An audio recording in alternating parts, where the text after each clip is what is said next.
Mahal was actually talking to my 8-year karmic relationship. Nothing was planned. This is what I need to clarify, because a lot of people were saying shit like, oh, like, you guys been together and you didn't even tell us. Like, how come you didn't tell us that you and Ike's are together? Like, oh my god, it was like a huge drama. Like, really, guys, what's up? Please subscribe to my wife's channel. I figured to do 6 questions. We could get to know each other, and you guys could get to know me, or new, who just bumped into my wife's channel.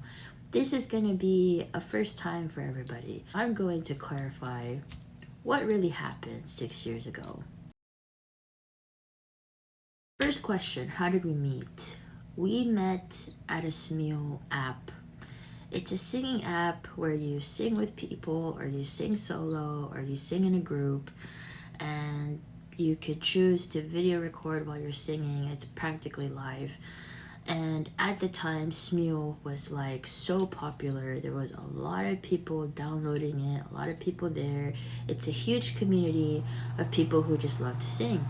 And I myself, I love to sing. You know, I'm no by means a professional singer, but I do love to sing. I downloaded it and I started looking around, and I noticed that in every person in the app, they had these screen names where you are like a member of a group. So I searched groups that are Filipino, decided, okay, this seems like a very nice community to join. I joined the group. There's a mixture of different age. Like, there are teenagers, there are mostly adults, like aunties, uncles, you know, and lolas, lolos, you know, that kind of old age group in the community. And I was like, okay, I want to be part of this, you know, because knowing myself and knowing my background to how rough my history is with my family, I wanted that kind of like comfort that, oh, if I'm a member of this group where maraming mas matatanda, you know, then I could probably get a little advice and a little friendship, you know, that I don't have with my family. So that was my purpose of joining Smule app. It was a personal choice for me. When it came to my self-development and self-growth, this particular group, I did not have any intent to be in a relationship, because at that time I was in an 8-year karmic relationship. And I say karmic is because it was very toxic. My relationship with her was always fighting and ongoing, breaking up to make up. It was just really toxic. I never really opened up about it, and you know, no one really bothered to care to ask me. Singing was just singing.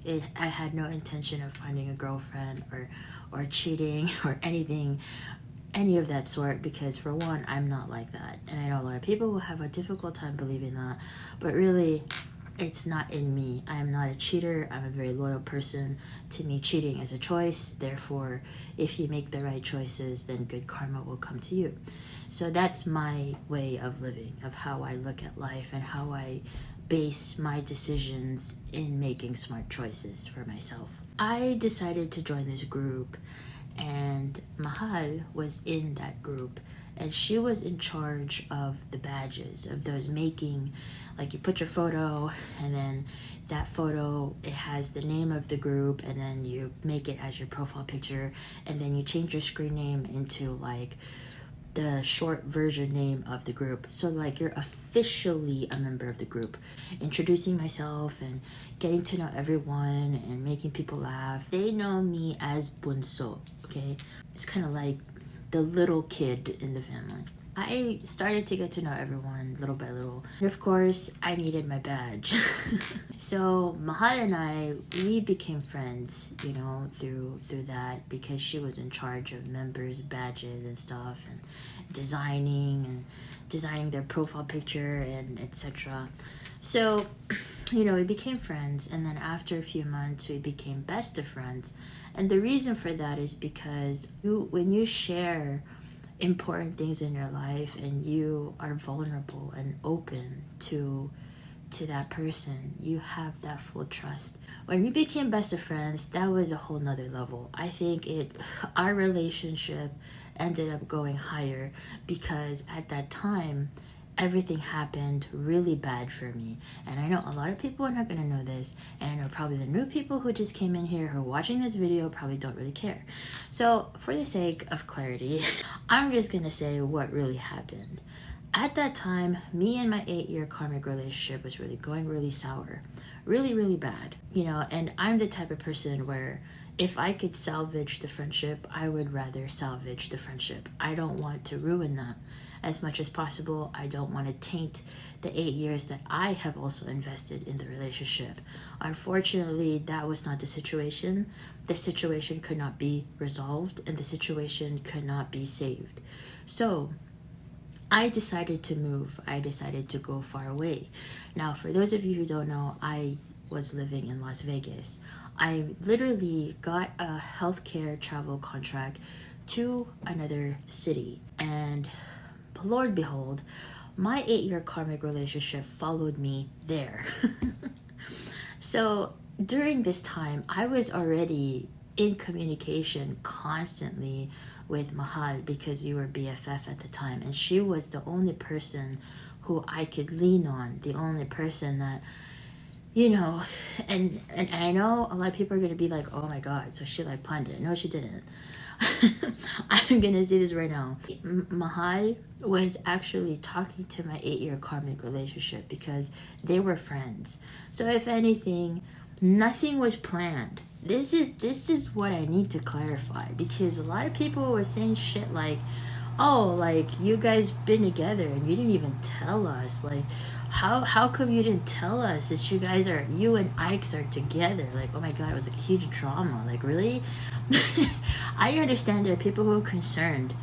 I'm thankful for that concern. But at the same time, it's kind of like, dude, mind your own business. Because for one, you don't know the whole fucking story. The story started when I introduced my BFF to my 8-year karmic girlfriend. They became friends, and Mahal, she was my BFF at the time, she was the one advising me to save my relationship with my 8-year karmic. But I decided, no, it cannot be saved, okay? So during that process, I was trying to separate myself from the whole situation with my 8-year karmic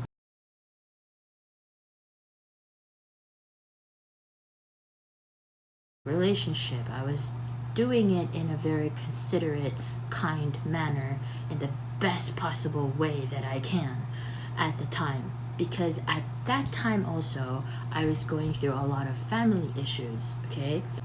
When that was happening, Mahal was the one who was my anchor. She was the one who was guiding me, the one who was helping me, the one who was just emotional support. She was a great emotional, mental support for me at the time, because I really had nobody, okay?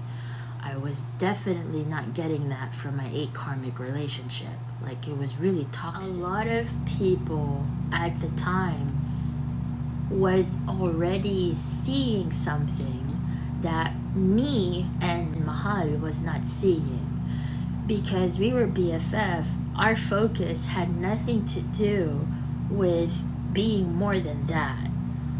If I'm gonna be straight up honest, and a lot of people had the nerve, and I'm gonna say this publicly right now, for those of you who really felt the audacity to meddle in something that you have no business in meddling in, I thank you for the concern and the true sincerity that you guys have when you guys were pissed at the fact that my wife did not inform you or did not tell you or anything like that.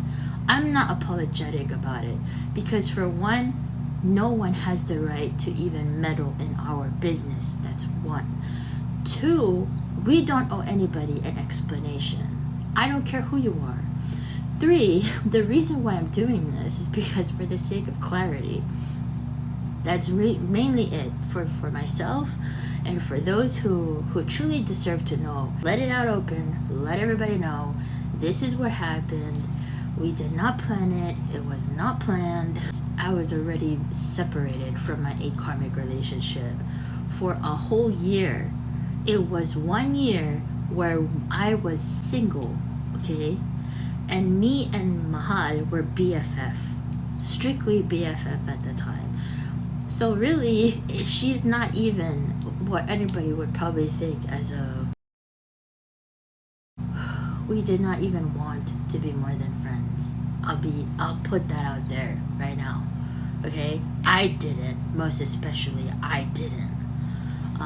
And Mahal didn't want to either, because we both felt mutually more concerned about our friendship. We just wanted to have our friendship safe.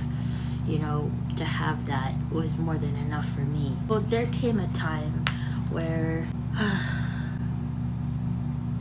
I started to have feelings for Mahal, and these feelings were not the kind of feelings where you wake up in the morning, you grab a cup of coffee, and you're looking up in the sky and like, oh, I want a new girlfriend.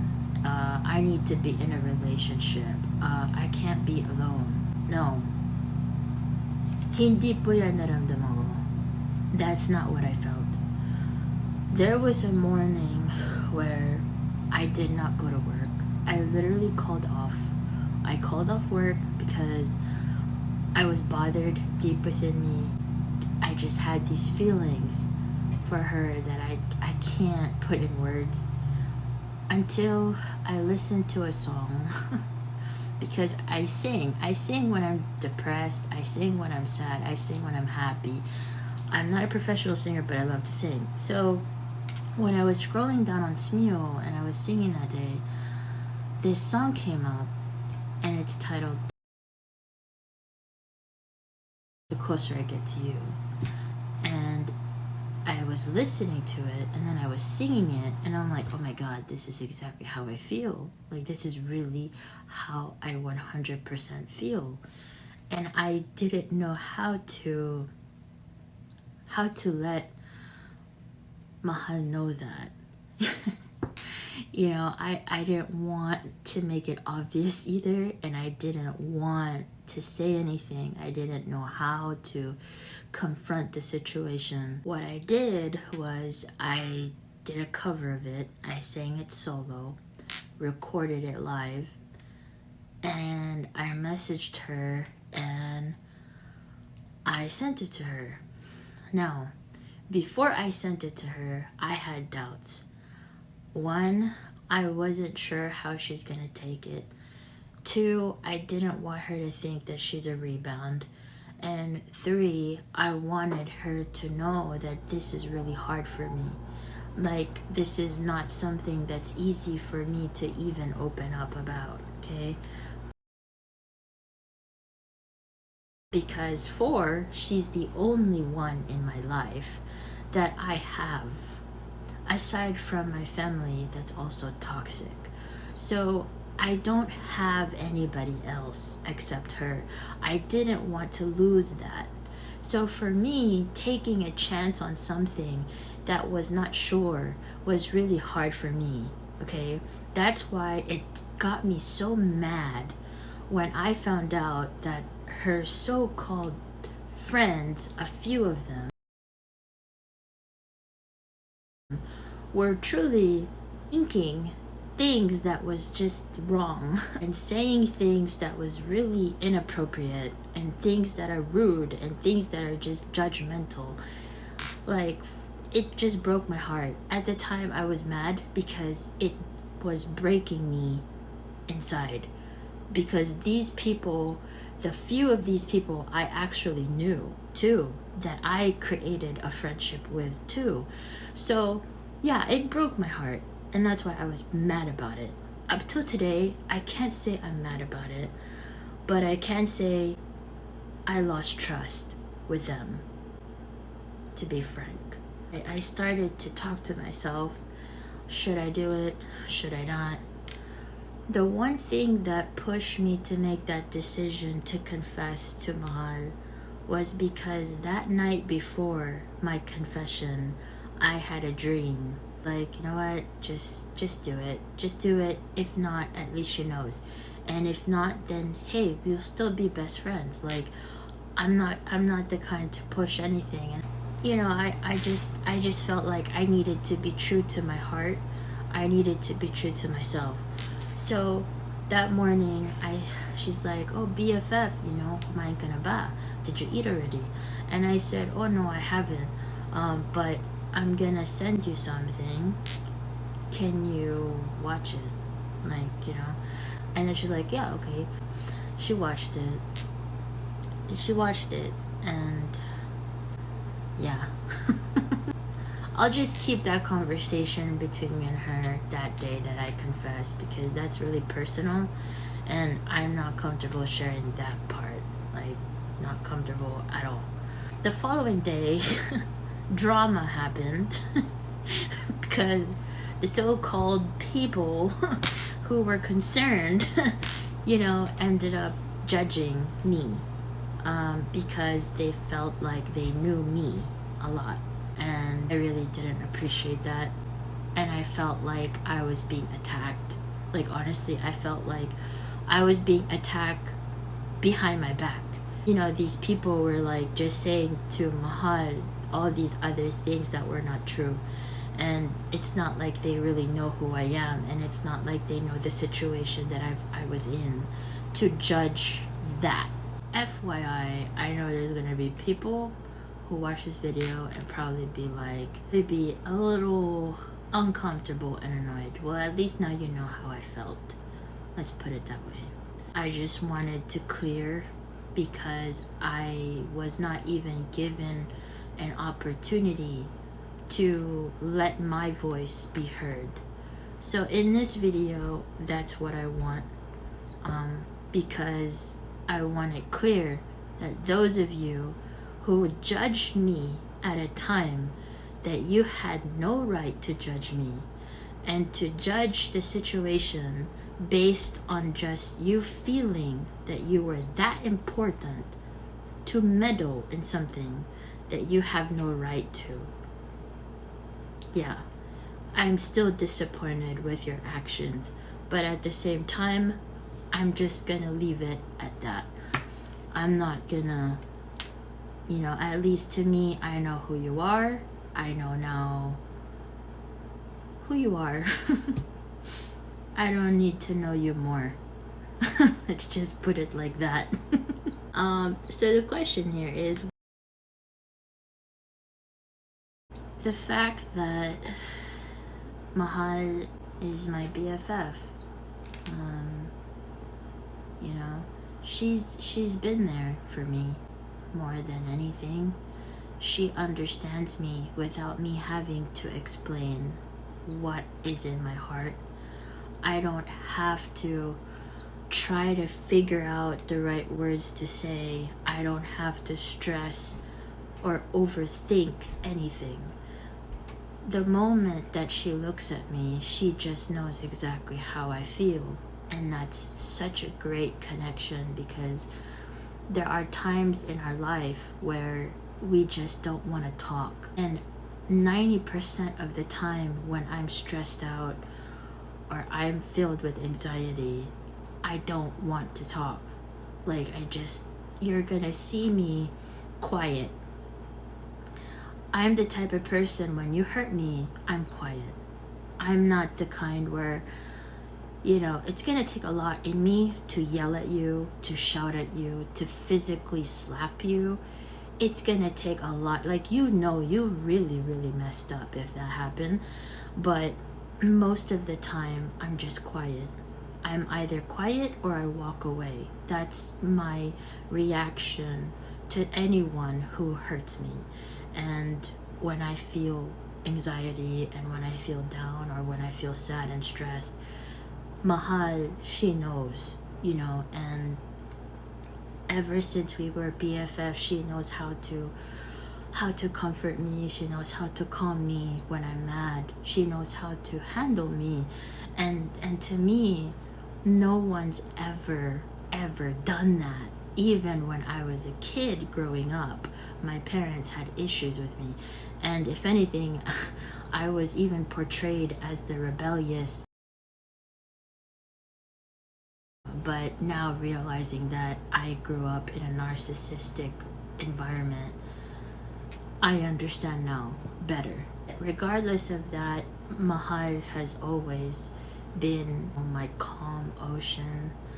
She just knows how to calm me, and at the same time she knows when to give me confidence when I cannot give myself confidence. So if you were to ask me what do I love the most about her, it has nothing to do with physical appearance, because to me personally, I know that physical appearance is gonna fade away. You know, time is our enemy. There are things in life that we cannot freeze time, and there are things in life that we wish were longer, and things in life that we wish were the same. Our appearance is gonna change eventually. Even when we were BFF, I did not care about her status. I didn't care about her reputation. I didn't care about anything like that. I cared more about what was in her heart and how we built our friendship together. Notice the fact that I say we.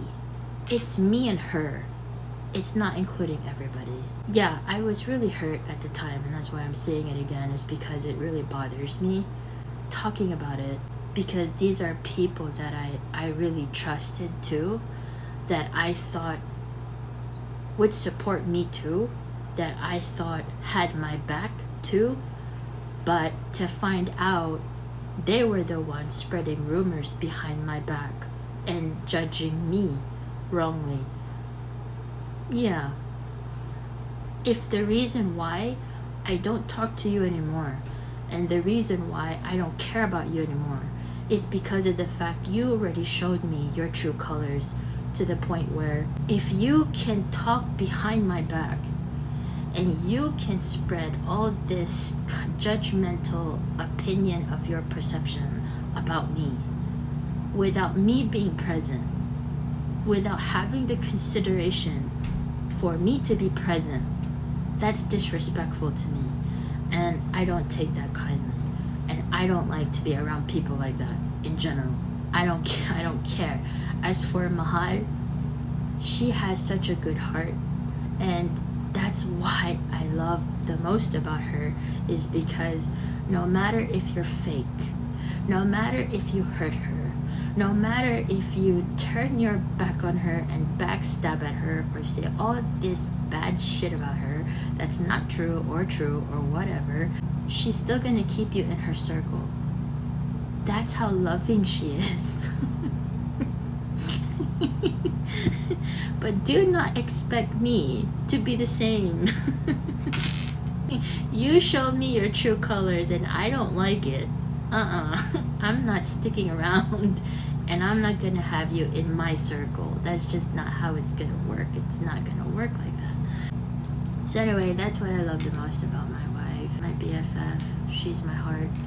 You know, she's everything that I'm not, and everything that I wish I had and wish I could be, in times that I'm weak and in times that I wish I could be better.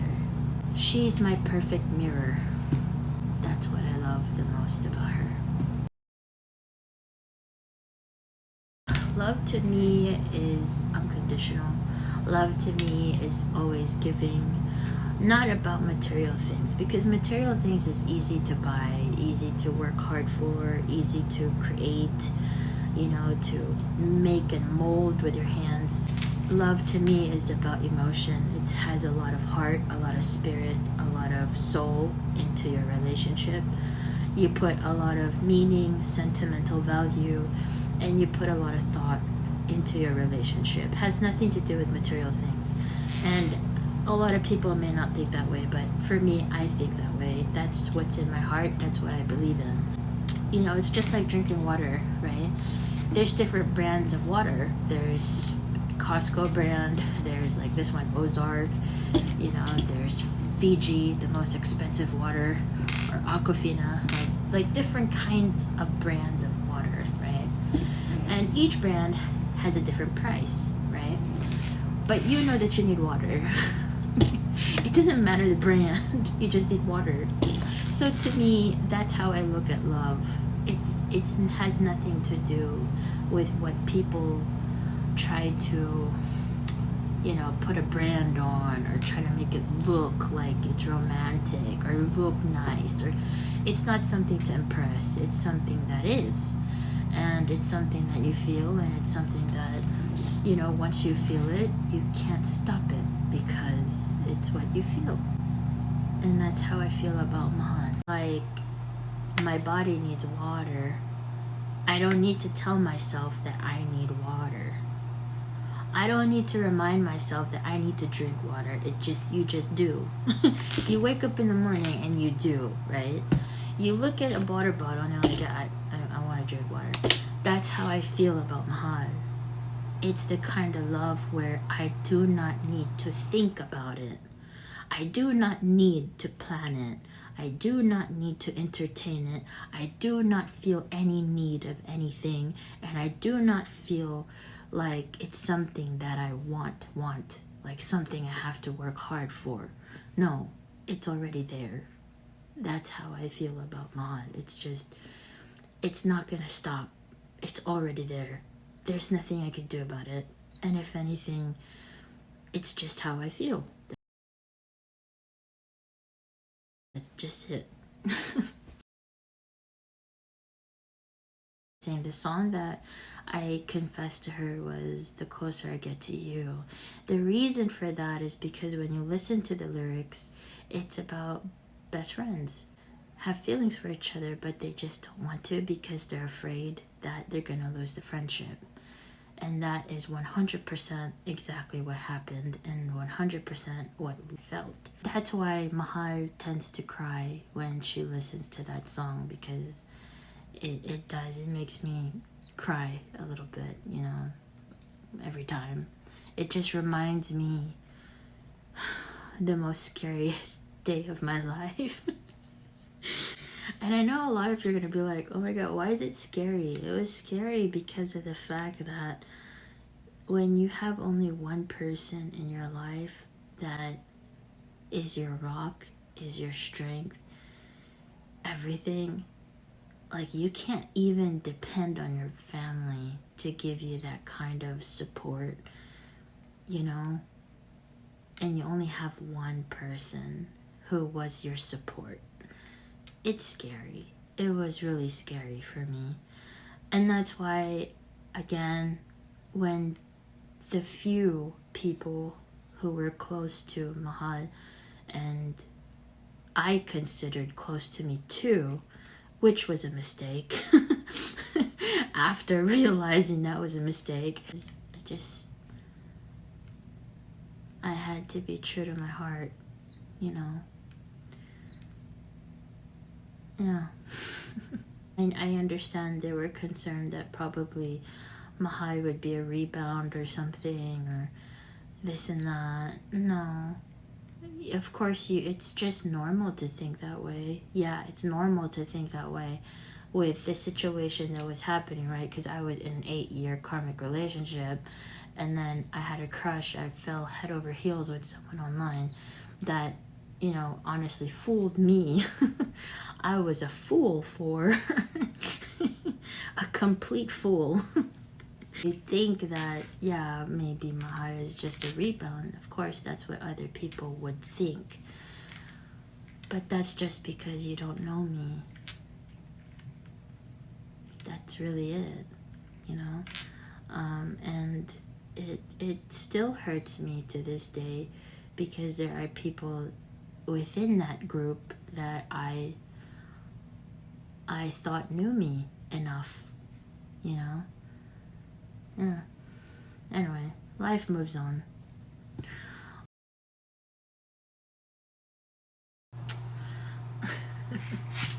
Anything I would change? No. I would not change anything, because everything that she is everything that she experienced in life. And I'm honest to truth about this, saying this to everybody. Her experiences in life touched my heart, that's one. but it's not because I pitied her or anything. I actually admired her more because of her perseverance and the things that she had to go through. The experiences that she had in her life is what made her who she is now. And there is nothing I would want to change in that. Because if anything, that's what I love the most about her, is everything that she is, everything that she was and that she's changed now. It's all for the better, and it's a change that I support, that I want, that I want nothing more for but for the better of her. And there's a lot of people who are in relationships that have this codependency with their partner. I don't want that with me and Mahal.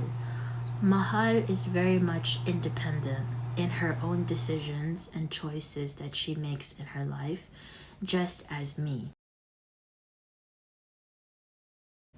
We just support each other. So those of you who are curious, like who's the one who makes the decision, no, we both make it together. There are times where it's based on our strengths and our weaknesses. So if I need a decision and I cannot make that decision, I ask her, and same goes for her. But when it comes to planning, when it comes to support in regards to needs, in regards to daily necessities and stuff like that, I am the supporter for that. But most especially, again, I need to make it clear, I wouldn't even be able to support the things that I support within the relationship if it wasn't for her. It's no different, right? You're in a married relationship, so other women, they would be like, oh, you're the man in the relationship, you're the breadwinner, I'm the housewife, I'm the one who takes care of the bills and the house and the kids, etc. It's no different. Your husband, who's the breadwinner, is good in making financial success and being a financial support, correct? But you have to also give that credit to your wife. Why? Because when you come home, who cooks you food? Who makes sure that you have clean clothes?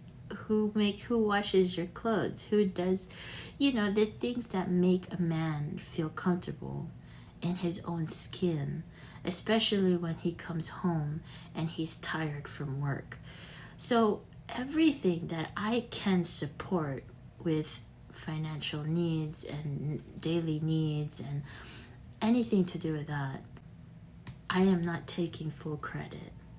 I'm saying that now in this video because there were times where I didn't have strength to go to work and do what needs to be done. There were times where I almost felt like giving up in life. So my wife is the reason why I'm still here. So I don't take any credit for anything. We're both a team, and that's how I look at it. So if you guys like this video and you want more questions, please subscribe, hit that like button, and comment down below any questions, any more questions, any more things you want to talk about. Again, I know there's a few people who are probably,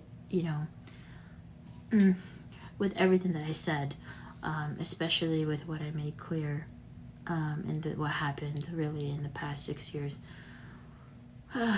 It took this time, but I'm in a healing process in my journey right now. So this is the best way for me to just let go, move on, to fully heal that part of me. And that's why I'm vlogging about now. To those in the past that judged me wrongly, meddled in our business, and felt the audacity to feel the need to do that, and whatever reason you may have felt that it was right to you, I respect that. But I hope it will not be done again, because the next time I'm really gonna say something about it in person. I'm just gonna say that right now. That's it. 3. Those of you who truly cared for my wife at the time and supported my wife and supported us, I am thankful, I'm grateful, and it shows how decent human beings you are. So I just wanted to say thank you so much, and also to our friends and family that support us even up till now, that knows about us, that I've shared with, you know, that knows that she's my wife and that we're gonna get married and that, you know, she's gonna come here in America, and that I'm gonna file her visa this January next year. I just want to say all of you are part of that wedding, and yeah, I'm stoked. I'm excited because it will be an all-white wedding. It will be huge. We will do it in Palawan, Puerto Princesa, one of the greatest islands in the Philippines, and it's gonna be huge. All white. Everyone has to wear white. It's gonna be a beach wedding. It's my dream wedding, and me and Mahal talked about it already, and everybody's gonna be barefoot. Like, I just want everybody to wear white. Everybody's gonna be barefoot. We're gonna feel comfy in the beach in a beautiful white wedding with a lot of food and dancing and singing and just enjoying every day. And I'm really happy for that. I'm so excited for that. So yeah, please subscribe if you want more videos and updates. I love you guys.